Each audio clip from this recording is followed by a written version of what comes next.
آج ہم گفتگو کر رہے ہیں وجودیت کی جو فلسفیانہ بنیادیں ہیں اس سے متعلق۔ اس سے پہلے ہم نے فلسفہ وجودیت کا ایک اجمالی تعارف پیش کیا تھا، اس کے ساتھ ہی ہم نے اس بات کو بھی سمجھا تھا کہ مغرب اور مشرق میں وجودیت کو الگ الگ انداز میں اختیار کیا گیا ہے، اور وہ جو اختلاف ہے اس کی جو وجہ ہے، جو مغربی جو وجودیت ہے، جو اس کا لادینی گروپ ہے، اس کی پکڑ اس فلسفے پر، اس تحریک پر زیادہ تھی، جس کی وجہ سے انہوں نے اپنی تحریکات میں، اپنی تخلیقات میں جس طرح سے وجودیت کو پیش کیا تھا، اس میں اور مشرق میں فرق یہ تھا کہ مشرق میں جو ہے خدا، قدرت، رسول، یہ ساری باتیں بھی ہمارے سامنے آتی ہیں، خودی اور خودی کی صلاحیتوں کو سامنے لانے میں۔ تو یہ ایک یعنی ہم ان چیزوں کو، یعنی خدا اور اس ذات کو، یہ جو ان کے احکامات ہیں ان کو بائی پاس نہیں کرتے، اور مغرب میں کیا ہے کہ مغرب میں ان چیزوں کو بائی پاس کرتے ہیں، ان کے وجود کو بھی تسلیم نہیں کرتے۔ تو یہ فرق تھا، الگ الگ انداز تھا، چیز ایک ہی تھی لیکن اس کو الگ الگ طور پر ہم نے اختیار کیا ہے۔ آپ کو یہ بھی معلوم ہوا کہ جو وجودیت کا فلسفہ ہے وہ مغرب سے دنیا کے دوسرے خطوں میں پھیلا ہے اور رائج ہوا ہے۔ انسان کے ذاتی وجود، اس کی نجی صلاحیتوں اور اس کی زندگی کے معاملات کو فروغ دینے کے لیے وجودیت کے فلسفے کو اختیار کیا گیا۔ پہلی جنگ عظیم اور دوسری جنگ عظیم کے بعد جو حالات تھے وہ بہت ناگفتہ بہ تھے۔ اسی زمانے میں اس فلسفے کو فروغ ملا۔ وجود اور خودی کو مربوط کر کے دیکھیں تو یہ پتہ چلے گا کہ ایشیا میں کافی پہلے سے اس کی گونج سنائی دیتی ہے، لیکن مغربی مفکرین اور دانشوروں نے وجودیت کو اس کی دیگر جملہ خوبیوں کے ساتھ 20ویں صدی میں رواج دیا ہے۔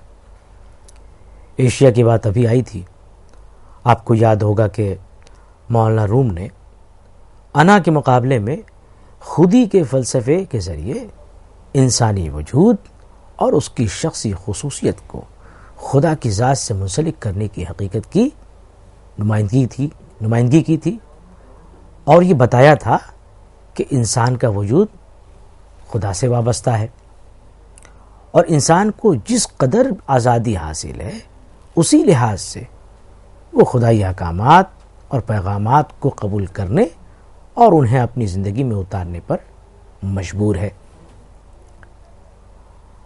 مولانا روم نے تمام تر آزادیوں کے باوجود انسان کی ذات کو تابع بنایا تھا، کس کے؟ خدا کی ذات کے۔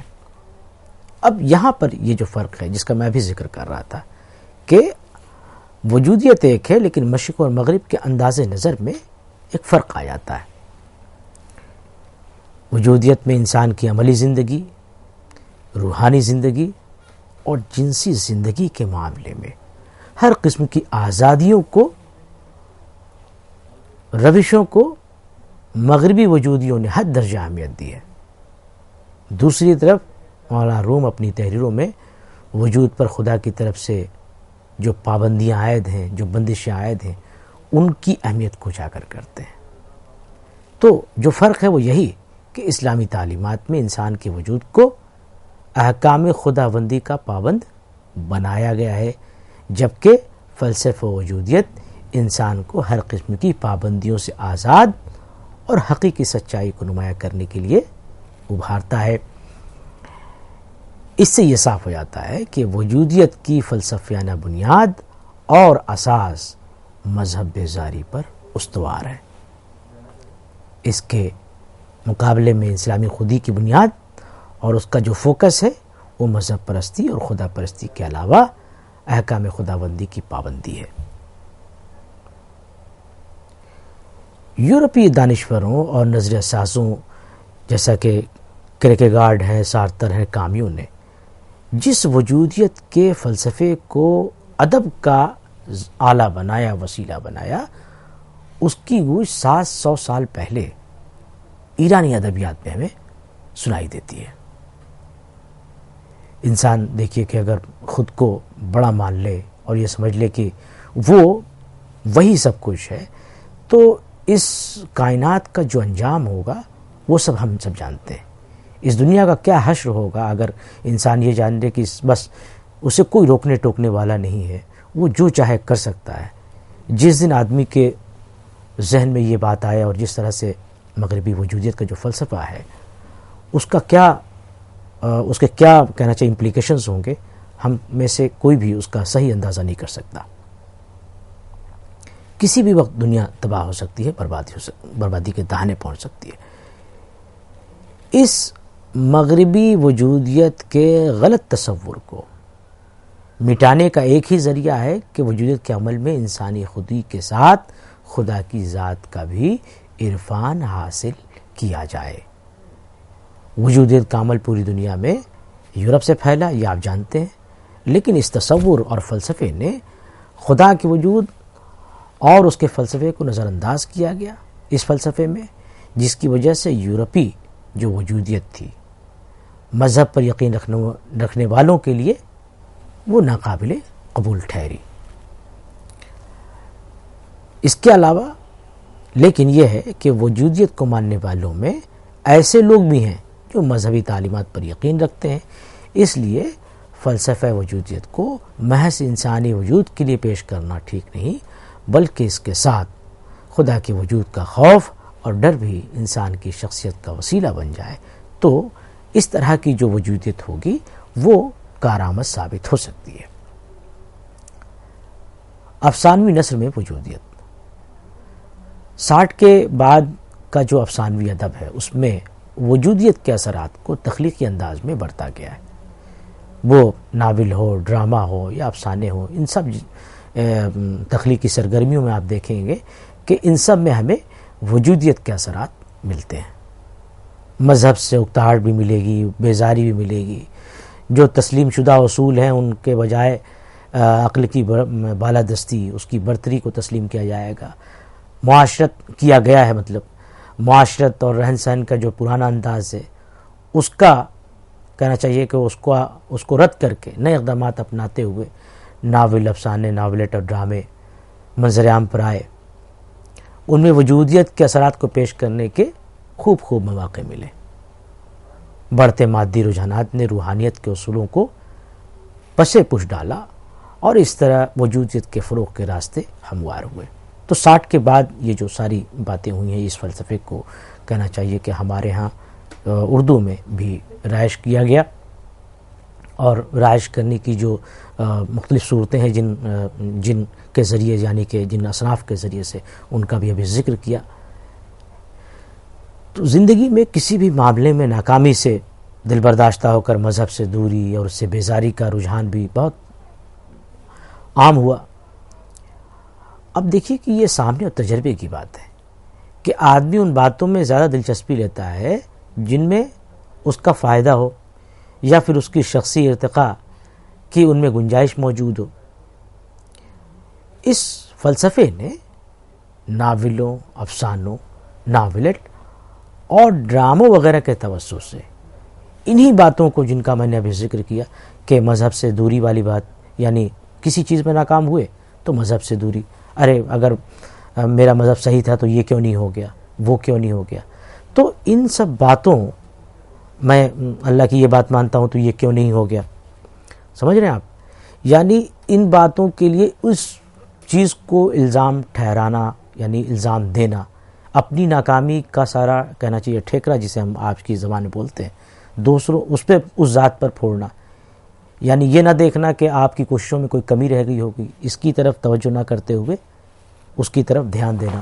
تو اس طرح کی باتوں کو ان تخلیقی سرگرمیوں میں بڑھایا گیا جو 1960 کے بعد تخلیقی سرگرمیاں ہوئی ہیں. تو اردو کے جو بیشتر تخلیق کار تھے انہوں نے فرار اور بے نیازی کی طرف فطری مناسبت کی وجہ سے، ان کے اندر پہلے سے ہی وہ چیز موجود تھی کہ مسائل سے دور بھاگنا ہے، زندگی کی جو کشاکش ہے اس میں حصہ نہیں لینا ہے، کہ اس فطری مناسبت کی وجہ سے اس رجحان کو اپنی تخلیقات میں انہوں نے بطور خاص پیش کیا ہے. اب یہ بھی دیکھیے آپ کہ جدید افسانے سے قبل کچھ رویہ اردو افسانے میں ان کی مضبوط گرفت موجود تھی. ان میں خاص طور سے جو ہے ترقی پسند افسانہ ایک طاقتور رویہ تھا. روایتی انداز کے افسانے بھی تھے وہاں پر، حقیقت پسندانہ نقطۂ نگاہ سے لکھے جانے والے افسانے بھی تھے، رومانوی قسم کے بھی افسانے تھے. پھر حقیقت نگاری میں بھی کئی شیڈز آ گئے تھے اس کی. سماجی حقیقت نگاری کا معاملہ الگ تھا، اشتراکی حقیقت نگاری کا معاملہ الگ تھا، تو انقلابی حقیقت نگاری کے بھی معاملات تھے وہاں پر. تو دیکھیے کہ ترقی پسند افسانوں سے اشتراکیت، حقیقت اور علامت کی نشاندہی ہوتی رہی.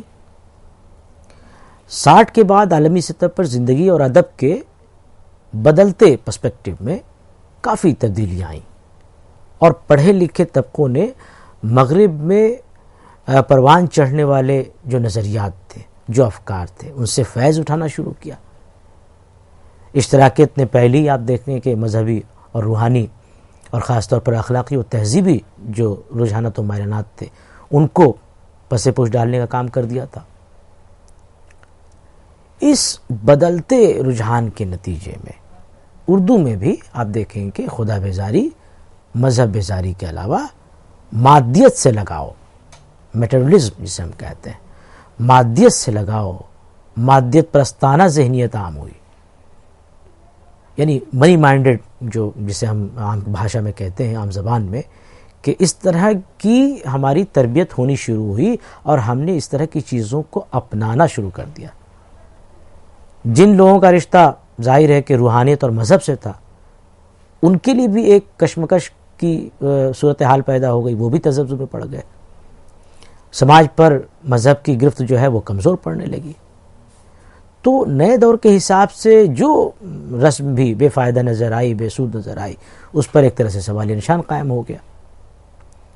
اس کے ساتھ ساتھ سیاسی اور مذہبی استحصال کی بہت سی مثالیں ہمارے سامنے آئیں. تو ایسے میں جو انسان اس عہد میں رہ رہا تھا اس کو شک پیدا ہونے لگا کہ پوری کائنات اگر خدائے عز و جل کے حکم سے چل رہی ہے اور وہ اس کا ذمہ دار ہے، تو پھر استحصالی قوتوں اور مذہب سے دور کا بھی واسطہ نہ رکھنے والوں کی ترقی پر اس کو ایک طرح سے اس کے لیے بڑی مشکل ہونے لگی. وہ ان سب باتوں پر، ان پہلوؤں پر غور کر کے بڑا فکر مند اور تشویش میں مبتلا ہونے لگا. یہ جو سوالات تھے اس کے ذہن میں، یہ فطری ہونے کے ساتھ ساتھ بے چینی اور اضطراب کو جنم دے رہے تھے. اس کے نتیجے میں اس کا احساس عام ہوا کہ مادی زندگی کو بہتر کرنا اور اسے مضبوط بنانا ضروری ہے. یہ ایک نقطہ اس وقت سامنے آیا. اب کیا تھا کہ اس تصور کے عام ہوتے ہی اردو افسانے میں وجودی فلسفے کو قبول کیا جانے لگا. وہ طبقہ جس نے ہندوستان اور بین الممالک میں تعلیم حاصل کی تھی، جو تعلیم یافتہ طبقہ تھا، جو روشن خیال طبقہ تھا، اسے مشرق کی جو بے جا رسم پرستی تھی اور اس کی روایت پرستی سے اسے ایک طرح کی چڑ ہونے لگی، اسے ضد ہونے لگی. اور پھر انہوں نے اپنی تحریروں میں اینٹی اسٹوری اور دوسری طرف جو روایتی قصہ کہانی کی تکنیک تھی اس کو نظر انداز کر کے الگ الگ فارمیٹ استعمال کیے، الگ الگ جو پیرائے بیان استعمال کیے، خطوط نگاری میں کے فارمیٹ میں افسانے لکھے. اب اس مقام پر مجھے آپ سے 2-3 پہلوؤں پر خاص طور سے گفتگو کرنا ہے. پہلا یہ کہ اردو افسانے پر وجودیت کے مثبت اثرات کیا ہیں. دوسرے، جدید اردو افسانے میں وجودیت کے منفی اثرات کی پہچان کرنا. اور تیسرے، اردو افسانے میں وجودیت کا مستقبل ہے بھی یا نہیں ہے. پہلی بات جو میں نے کہی، ظاہر ہے کہ جدید اردو افسانے میں وجودیت کے مثبت اثرات کے تعلق سے، تو اس سلسلے میں یہ کہنا ہے کہ ہر فکر اور تصور کے 2 پہلو ہوتے ہیں اور اس کے اپنے تقاضے ہوتے ہیں. ایک خاص عہد میں کوئی بات یا نظریہ اور تصور بامعنی ہوتا ہے. ایک وقت گزر جانے کے بعد یا تو اس میں تبدیلی کی ضرورت محسوس ہوتی ہے یا پھر دنیا اسے سرے سے خارج ہی کر دیتی ہے۔ وجودی فلسفہ بھی کوئی باہر کی چیز نہیں تھا، اسی دنیا کی چیز ہے وہ فلسفہ بھی، اور اس کے بھی اپنے حدود اور اس کے اپنے تقاضے ہیں۔ اردو افسانے میں اس فلسفے سے منسلک افسانوی نثر شروع میں اسے قبولیت نہیں ملی تھی۔ بعد میں آپ دیکھیں کہ ابتدائی زمانے میں وجودیت سے متعلق افسانے عوام میں مقبول ہوئے بعد میں۔ تو یہاں دو باتیں میں ایک ساتھ کہہ رہا ہوں۔ ایک بات تو میں یہ کہہ رہا ہوں کہ وجودیت سے متاثر افسانوی نثر کے بارے میں ایک بات میں کہہ رہا ہوں، اور دوسری بات کہہ رہا ہوں وجودی فلسفے پر مبنی افسانوں کی۔ یعنی ایک طرف افسانوی جو نثر ہے وجودیت سے متاثر ہو کے جو لکھی جا رہی ہے وہ، اور دوسری طرف وجودیت پر مبنی افسانوں کی بات ہے۔ اس مقبولیت کی وجہ یہ رہی کہ اس فلسفے میں فرد اور فرد کی ذات کو اہمیت دی گئی تھی۔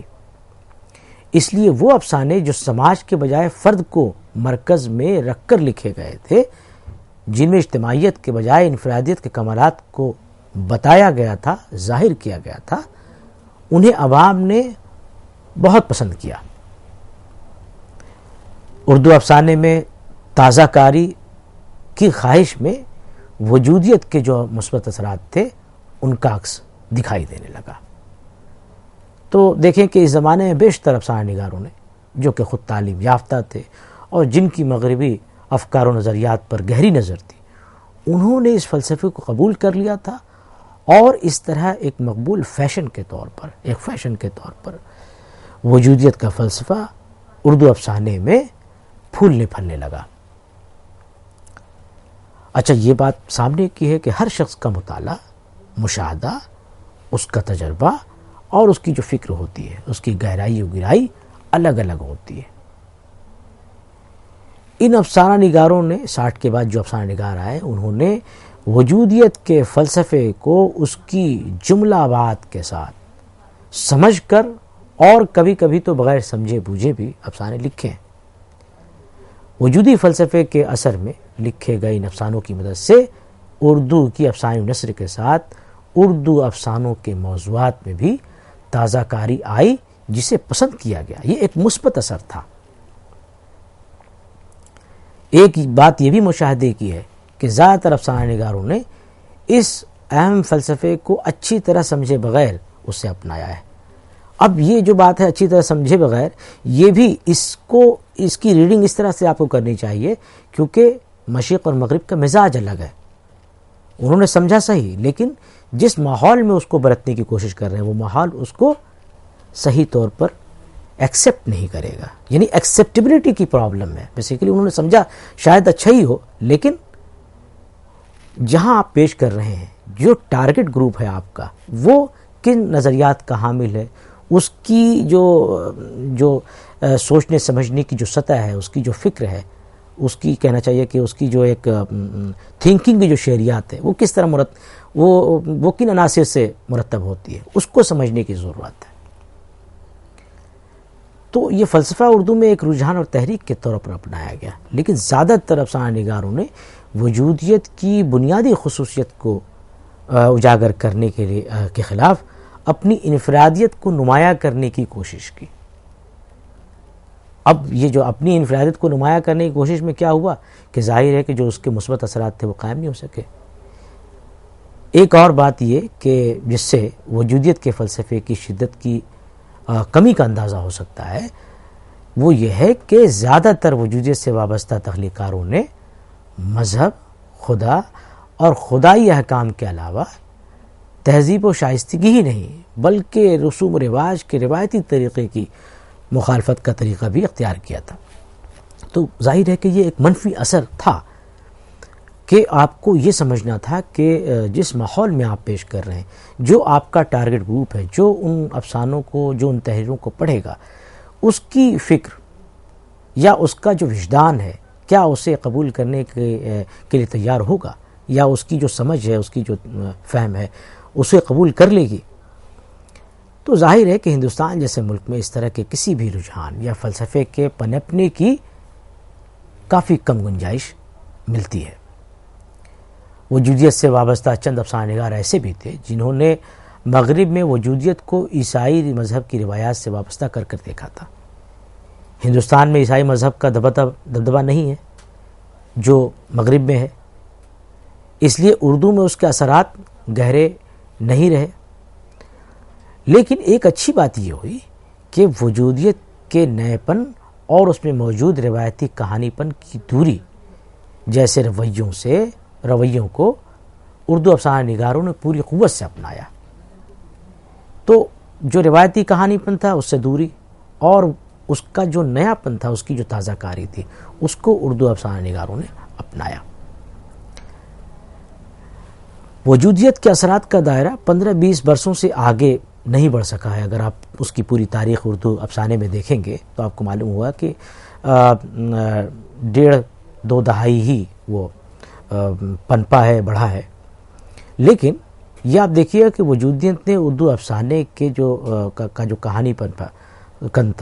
کہانی پن تھا اس پر اپنا گہرا اثر چھوڑا ہے۔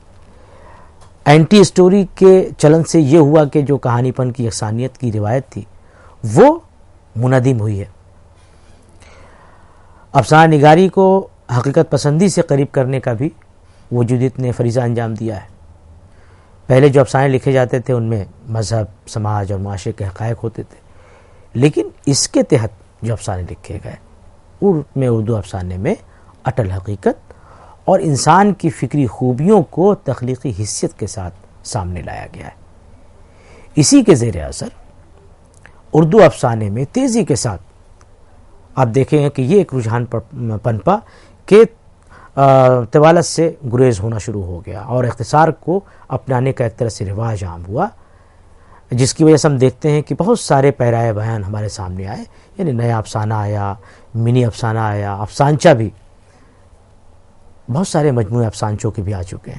تو گویا ایک طرح سے ایک ٹرینڈ سیٹر کی حیثیت بھی وجودیت کو حاصل رہی ہے۔ وجودیت نے موضوعات کے تنوع کو بھی خاصا نمایاں کیا۔ زبان و بیان اور لب و لہجے کے علاوہ اظہار کی بے ساختگی میں بھی وجودیت کے فلسفے کا اثر دکھائی پڑتا ہے۔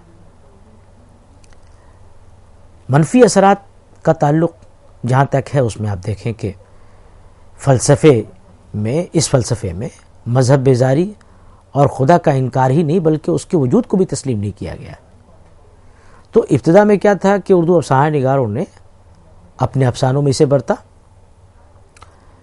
اس افسانہ نگاروں کے گروہ میں ایسے افسانہ نگار بھی شامل تھے جنہوں نے اشتراکی فلسفہ اختیار کر کے خدا بیزاری کو اپنی تخلیقی زندگی کا نصب العین بنا رکھا تھا۔ اس فلسفے کے اثرات کو ایسے افسانہ نگاروں نے قبول کیا تھا۔ اچھا، صرف اسی طرح کے افسانہ نگار نہیں تھے، بہت سارے ایسے افسانہ نگار تھے جو مذہبی عقائد پر یقین رکھتے تھے، ایمان رکھتے تھے، تو وہ بھی بڑی تعداد میں افسانہ نگار ہیں۔ تو ان افسانہ نگاروں نے جو دین پر یقین رکھتے تھے، ایمان رکھتے تھے، انہوں نے وجودیت کی مخالفت اسی لیے کی کیونکہ وہ فرد کی جبلی صلاحیتوں کے فروغ اور اس کے شخصی ارتقاء پر کسی بندش کو زور دیتی تھی۔ یعنی وہ سمجھتے تھے کہ فرد کو اس میں خود مختار ہو گیا، وہ اس طرح کا خود مختار ہو گیا ہے کہ اس کے سامنے کوئی بندش نہیں ہے۔ تو جو یقین رکھتے تھے، ایمان رکھتے تھے، مذہبی عقائد پر راسخ تھے، انہوں نے ان چیزوں کو قبول نہیں کیا، یعنی فرد کی جو کہنا چاہیے کہ بے لگام جو آزادی ہے اس کو قبول نہیں کیا۔ تو اردو میں اس کے منفی کچھ اثرات اس طرح کے پڑے کہ اینٹی اسٹوری کو مورد الزام قرار دیا گیا۔ وجودیت پر مبنی جو افسانوں کو ان کی خاص تکنیک کی وجہ سے سمجھنے میں بھی دشواری ہوئی۔ دوسری بات یہ بھی ہوئی کہ جو وجودی فلسفہ تھا وہ بطور تجربہ اردو میں اختیار کیا گیا تھا۔ اب ظاہر ہے کہ تجربہ اگر صحت مند ہو تو اس کا سلسلہ بڑھتا اور پھیلتا جاتا ہے، لیکن یہاں پر جو جیسا کہ میں نے ذکر کیا کہ جو لاطینی گروپ کی جو سخت پکڑ تھی اس فلسفے پر، اور ہمارے ہاں بھی جب اس طرح کی صورتحال پیدا ہوئی، اس مذہب بیزاری اور خدا بیزاری والا جو معاملہ سامنے آیا، تو ظاہر ہے کہ وہ تجربہ ایک تجربے کی حیثیت سے تو ٹھیک ہے، لیکن اس کو پنپنے کے ہندوستان جیسے ماحول میں کتنی گنجائش موجود ہے وہ آپ سمجھ سکتے ہیں۔ اردو افسانہ نگاروں نے وجودیت کے توسط سے کہانی کے ایسے ایسے روپ اختیار کیے جس کی وجہ سے کہانی پن کا المیہ سامنے آیا، ترسیل کی ناکامی کا مسئلہ سامنے آیا، جس کی بڑی اور نمایاں خرابی اور خامی یہ تھی کہ قاری افسانے سے دور ہوتا گیا۔ اب جب ظاہر ہے کہ تفہیم کا مسئلہ پیدا ہوگا، اس کو بات جب سمجھ میں نہیں آئے گی، جیسا کہ میں نے ابھی ذکر کیا کہ ہر شخص کے مطالعے کی سطح، اس کے تجربے کی سطح، اس کے مشاہدے کی سطح بالکل الگ ہوتی ہے۔ تو اب آپ بہت کوئی اونچی دور کی کوڑی لا کر کے آپ سمجھانا چاہیں گے تو ظاہر ہے کہ وہ نہیں سمجھ میں آئے گی، اسے آپ پبلک ڈومین میں ڈالیں گے تو ظاہر ہے کہ بہت ساری کچھ اس کے قدرداں بھی ہوں گے، کچھ اس کے ناقد بھی ہوں گے، لیکن پورے طور پر بحیثیت مجموعی اس کی ترسیل ناکام ہی مانی جائے گی۔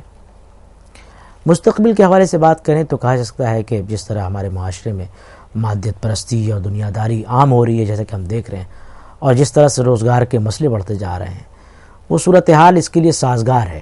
اس طرح کے جو فلسفے ہیں جس میں خدا بیزاری اور مذہب بیزاری اور روایات اور ان سے دوری کو اپنا بالکل مطمئن نظر بنا لینا، اور خود اپنی صلاحیتوں کو جس طرح سے اس میں سارتر نے پیش کیا ہے ان کو اگر نگاہ میں رکھیں تو ظاہر ہے کہ اس طرح کے ابھی اس کے سازگار حالات سمجھ میں آتے ہیں۔ غرض ایک فلسفے اور رجحان کی حیثیت سے وجودیت نے ہمارے فکری دھارے کو نئی جہت دکھائی ہے۔ دو عالمی جنگوں کے نتیجے میں انسان کے کھوئے ہوئے اعتماد کو بحال کرنے کی کوشش کی ہے۔ اس فلسفے نے انسان کو اس کی جبلی صلاحیتوں اور شخصی ارتقاء پر خاص توجہ دی ہے۔ اس فلسفے کے دونوں گروہوں نے یعنی کہ مذہبی اور لادینی یعنی لا مذہبی گروہ نے اپنی تخلیقات کے ذریعے آگاہی کے نئے دروازے کھولے۔ ہندوستان میں لا مذہبی گروپ کے نظریات کو قبول عام نہ ملنے کی ایک وجہ تو وہی یعنی مذہبی راسخیت تھی، مذہب تھا، ایک معاملہ تھا، اور دوسری وجہ مغرب کے مقابلے میں تعلیم کی شرح کی کمی تھی۔ اردو افسانے پر اس فلسفے کے دونوں اثرات یعنی کہ مثبت اور منفی دونوں اثرات پڑے۔ جدت اور نئے پن کے اضافے نے اس کے توسط سے ایک مثبت اثر ڈالا تھا۔ منفی اثر یہ ہوا تھا کہ اینٹی اسٹوری متعارف ہونے سے کہانی کی ترسیل کا المیہ ہمارے سامنے آیا تھا۔ دوسری بات یہ بھی ہوئی کہ یہ فلسفہ تھا اور اردو افسانہ نگار افسانہ لکھ رہے تھے۔ فلسفے کو افسانوی پیرائے میں اس کے تقاضوں سے جہاں جہاں ہم آہنگ کر کے پیش کیا گیا وہاں تو وہ کامیاب ہیں، لیکن عام طور پر صورتحال اس کے برعکس ہے۔ یہ بھی منفی اثر رہا ہے اس کا۔ بہرحال یہ کہنے میں کوئی جھجک اور کوئی تعمل نہیں ہے کہ اس نے اپنا تاریخی رول ادا کیا، اور اس لحاظ سے ہمیں اس کا ضرور مطالعہ کرنا چاہیے۔ بہت بہت شکریہ۔